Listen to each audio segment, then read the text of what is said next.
It's Saturday afternoon. Lisa is standing in the kitchen, balancing her phone on one shoulder as she stirs a pot of soup. Mike, her husband, walks in from the garage. "Can you fold the laundry after this?" she calls over her shoulder. "Oh, and don't forget to text your mum back about dinner next week. And while you're at it, please take the recycling out.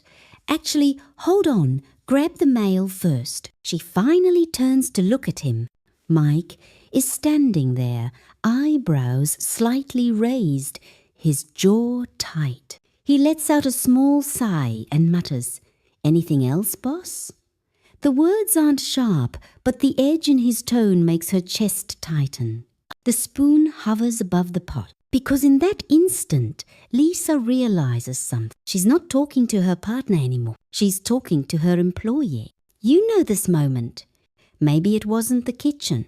Maybe it was the car, or the living room, or the grocery store. But you've been there. That split second when you hear your own voice and think, when did I become this person? The person who manages instead of loves. The person who directs instead of collaborates. The person who sounds more like a supervisor than a spouse. Here's the truth nobody wants to admit. You cannot have a passionate marriage with someone you treat like a subordinate. Every time you turn your partner into your employee, you kill a little bit of the attraction that brought you together. And let's be honest, nobody wants to make love to their boss. Lisa is a nurse. She saves lives for a living. She's married to Mike, an electrician who literally keeps the lights on. Lisa is competent. She's organized. She's used to being in charge when emergencies strike. Sound familiar? Maybe you're a teacher who manages 30 kids all day. Maybe you're a project manager handling million-dollar budgets. You're good at your job because you know how to get things done fast, efficient, under control. But here's the problem. Somewhere along the way, you started treating your home like your workplace. And your husband? He became the intern who needs constant direction. This is happening in millions of homes right now. Women burning out, managing not just their own lives, but 2 adult lives at once. Men checking out, because deep down they feel like perpetual disappointments. And here's the kicker. You think you're being helpful. You think you're showing love. You think you're showing care. But what's really happening? You're stealing his agency. You're sending the message, I don't trust you to care. Not fully, not properly. Lisa was standing there giving orders about baby bottles when she had a horrifying realization. She had become the kind of woman she swore she would never be. Controlling, critical, exhausted from trying to run everything. And the worst part? She honestly believed she was being a good wife. But here's the truth. The moment you take responsibility for running both your life and his, you're no longer a partner. You're the CEO of a company with one unwilling employee. Exhaustion for you, resentment for him, and in the end, nobody wins. Look at what Lisa's marriage had become. She schedules Mike's doctor appointments without even asking. He'll never remember, she tells herself. She organizes his work tool. Otherwise, he'll never find anything. She answers his mother's texts about family plans. She makes the grocery lists. She runs the household like clockwork. And Mike? He's become nothing. Just someone who shows up to the life she's already organized for him. The psychology here is devastating. When you consistently take over someone's responsibilities, you send a clear message. I don't trust you to handle this correctly. And when that message is received again and again and again, something breaks. They stop trying because every effort gets corrected. They stop initiating because every idea gets improved. Alan, they stop showing up fully because passivity feels safer than risking your disappointment. And ask yourself, what kind of marriage survives on passivity? You see this everywhere. The woman who handles every family schedule and then resents that he doesn't know what's going on. The mother who organizes every detail of the children's lives and then wonders why her husband doesn't engage with parenting decisions. And in the background, the same thoughts keep whispering, if I don't do it, it won't get done right. He doesn't notice things the way I do. It's easier to just handle it myself. And yes, those thoughts feel rational. They feel like proof that you're the responsible one, the capable one, the one holding everything together. But here's the problem. You're proving to your husband that he can't be trusted. Every time you redo something, he's already done. Every time you step in to handle something he could have handled himself, every time you anticipate and solve a problem before he even notices it, you're not being helpful. You're training him to be helpless. Think about Mike. He fixes electrical problems that could kill someone if done wrong. He troubleshoots complex systems. He manages his own schedule and handles difficult customers. At work, he's respected for his expertise and judgment. But at home, he's being taught that his expertise doesn't matter. And his judgment isn't good enough. Here's the cruel irony of the helpful wife. The more you help, the less help you get. The more you manage, the less he manages. The more you control, the less control he takes. You create the very passivity that you then complain about. When the car made a strange noise, she was the one who researched mechanics, then made the appointment. When they needed new insurance, she compared the policies and handled the switch. Decision after decision, task after task. She was making choices for two adults, and slowly, gradually, almost invisibly, Mike stopped making any decisions at all. The breaking point came during a family crisis. Mike's father had a heart attack. The family gathered at the hospital, and Mike sat silently while Lisa coordinated everything. She contacted his siblings, arranged work coverage. Mike just waited for instructions. That moment, Lisa realized she had trained him out of his own competence, proving to him that he couldn't be trusted with important decisions. And now, when she needed a partner, what she had was a dependent instead. She turned to him. "What do you think we should do?" she asked him. Mike looked genuinely confused. "I don't know," he said. "What do you think we should do?" Because by then he had learned one thing very well. Her expertise mattered. His never did. That night, exhausted from coordinating everyone else's response to the crisis, Lisa made a devastating discovery. It was midnight. She was still folding Mike's laundry while mentally organizing his work schedule for the next week. And suddenly, it hit her. She had become his mother, not his wife, not his partner. And mothers don't have passionate marriages with their children. Here's the deeper truth.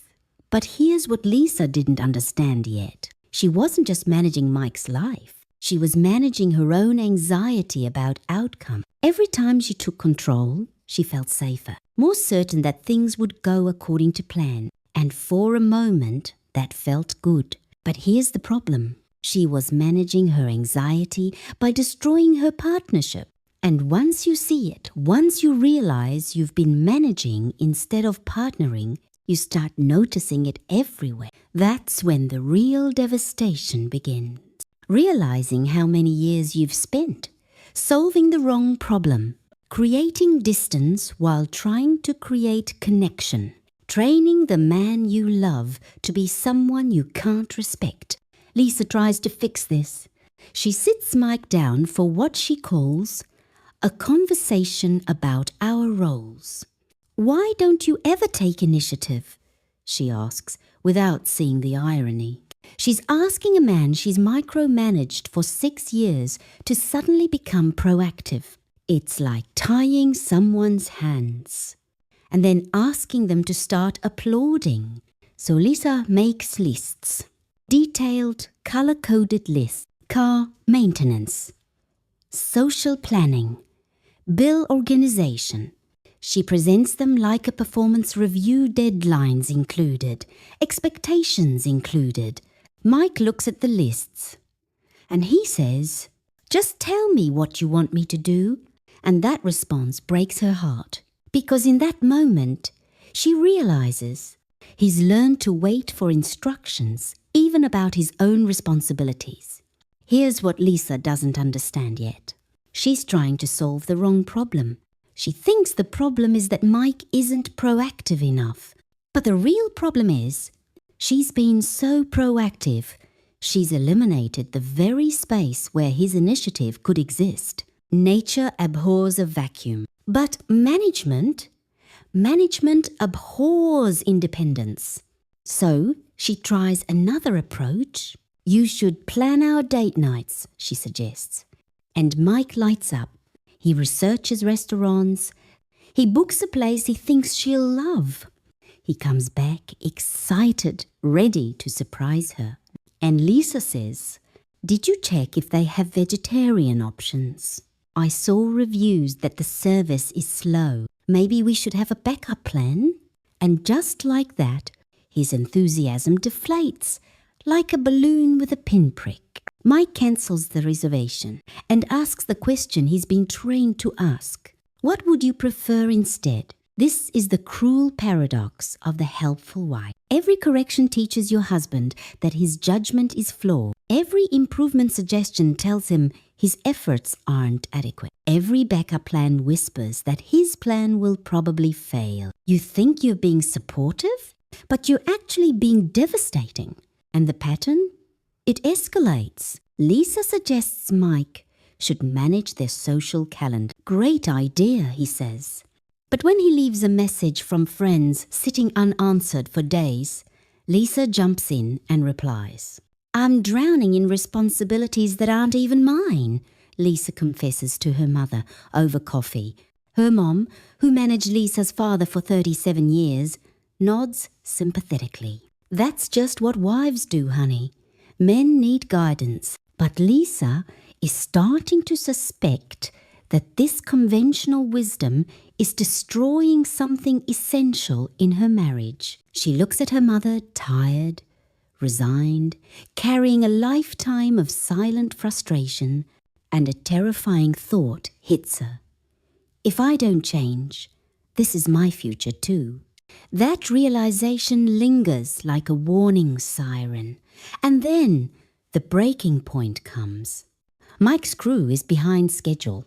His supervisor is threatening disciplinary action, and he's stressed about potential layoffs. In the past, Lisa would have jumped in with solutions, helped him draft emails, researched labor law, organized his arguments. But this time, she does something revolutionary. She takes a breath and asks, "What do you think you should do?" Mike stares at her like she's spoken a foreign language. I don't know. What do you think I should do?" And the question devastates Lisa because she realizes Mike has forgotten how to trust his own problem-solving abilities. She spent years being his consultant, and now, when he faces a challenge, his first instinct isn't to think, it's to ask her what to think. This is the competence contradiction in full effect. By doing everything for someone, you prove they can't do anything, creating the very incompetence you then complain about. But here's the deeper truth Lisa didn't understand. She wasn't just managing Mike's incompetence, she was managing her own anxiety about outcomes. Every time she took control of a situation, she felt temporarily safer. But the very control that soothed her anxiety was suffocating their partnership. Think about what this does to attraction. Lisa married a man she respected, someone whose judgment and capabilities drew her in. But years of improvement projects transformed him into someone who defers to her expertise on everything from restaurant choices to career decisions. She had systematically shown that she didn't trust his judgment. And now she wonders why she no longer feels attracted to someone who can't make a decision without checking with her first. And Lisa sees it in their physical relationship too. Mike has stopped initiating romance. Why? Because Lisa's constant suggestions about timing, about technique, about approach, made him self-conscious about his instinct. Maybe after the kids are asleep, became, when do you think would be good? His natural confidence was replaced by performance anxiety, and Lisa finds herself missing the spontaneous man she married while staring at the hesitant one she created. The psychology here is brutal but clear. When you consistently position yourself as the expert in your husband's life, you eliminate the very conditions where he can feel competent and confident. Confidence is attractive. Competence is attractive. Constant deferral to your superior judgment? That's not attractive to anyone. Adults need agency to thrive. And this isn't just about household tasks or social planning. This is about the fundamental human need to feel capable of navigating your own existence. The moment you take over someone's responsibilities, you turn them into a child. And children cannot be equal partners, not as lovers, not as teammates, not as equals in any meaningful way. It's midnight. The house is quiet, but Lisa's mind is still racing, mentally mapping out Mike's schedule for the next day, detail by detail. And suddenly, she sees the truth. She hasn't just taken on more chores. She's taken on his adulthood. Instead of a partner, she now has a dependent. Instead of an equal, she has someone waiting for direction. And that realization devastates her because she resents the very passivity she's been reinforcing. She's frustrated by the very dependence she's been enabling. She has built piece by piece the dynamic she now finds unbearable. When did I stop asking for his opinion because I decided I knew better about everything? Lisa writes in her journal that night.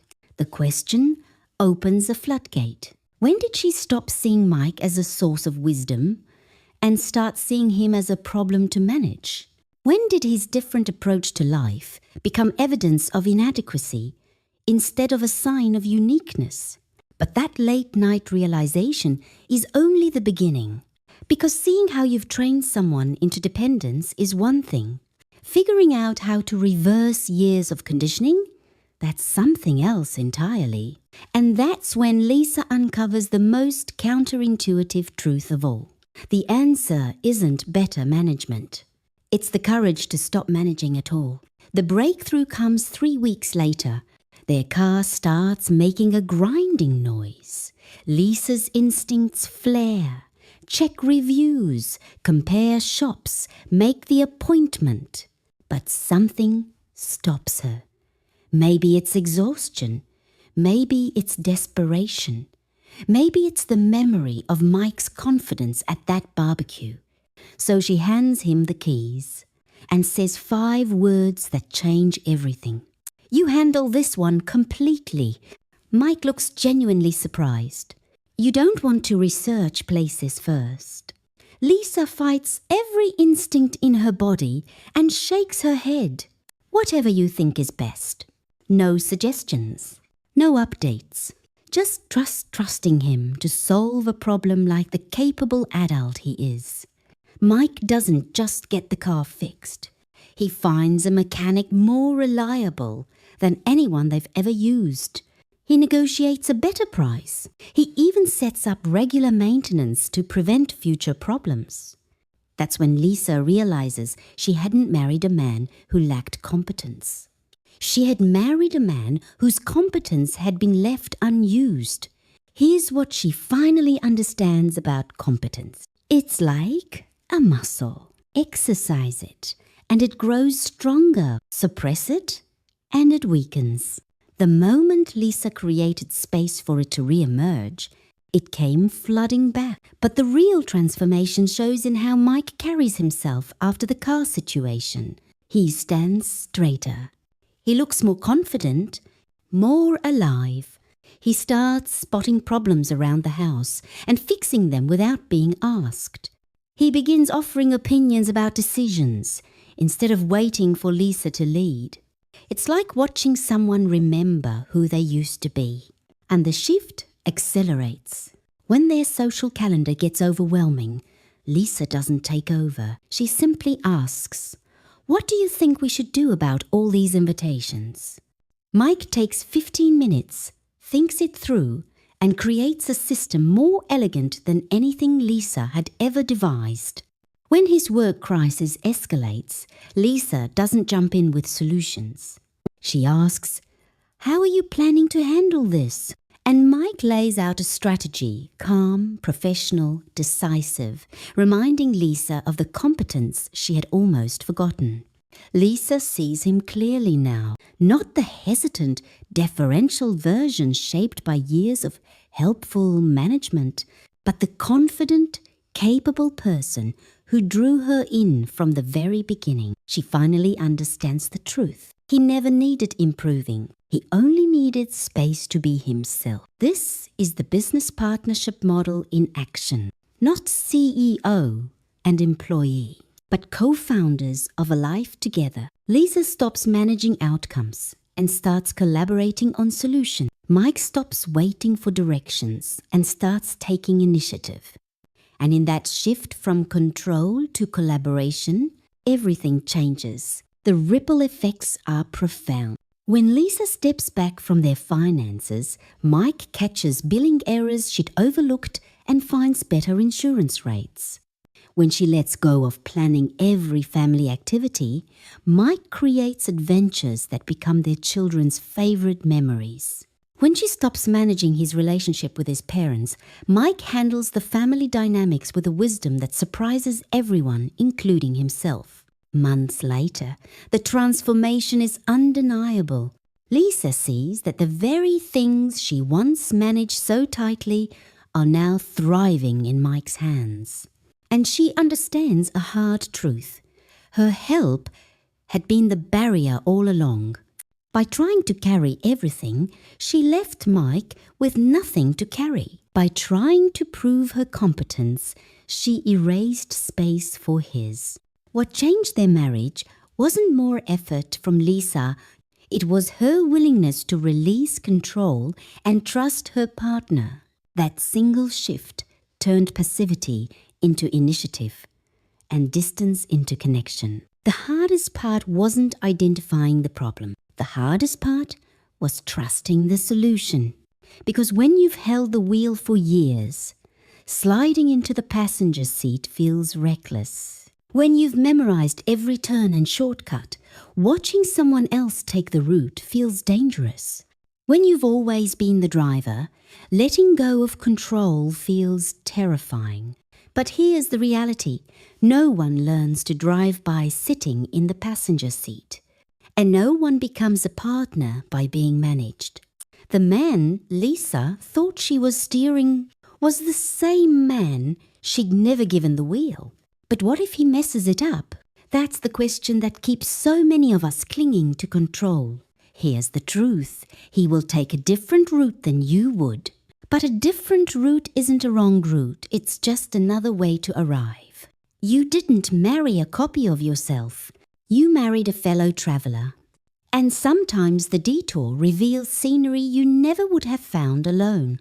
When Lisa let Mike handle their son's school crisis, it wasn't her map he followed, but his path led them exactly where they needed to go. The transformation isn't just about dividing tasks, it's about restoring respect. When you stop managing someone's life, you signal trust in their judgment. When you ask for their perspective instead of supplying the answer, you honor their wisdom. When you let them handle problems fully, you affirm their strength. People rise under respect. They shrink under control. Mike didn't suddenly gain new abilities, those were always there. What changed was that Lisa stopped blocking the stage where he could perform. The moment she created space, his competence had room to breathe, and it grew. This isn't about lowering standards. It isn't about settling for less. It's about remembering that partnership only thrives when both people stand as equals. You can't share power with someone you keep beneath you. You can't build closeness with someone you supervise. And you can't sustain desire for someone you insist on parenting.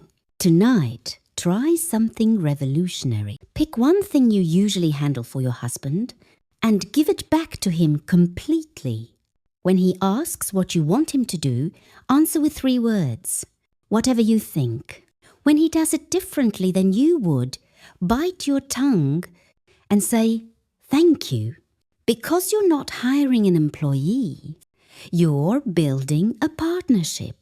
The man you married is still there, waiting for the space to step back into his strength. Stop being his manager. Start being his teammate. Because the love you want only grows between equals.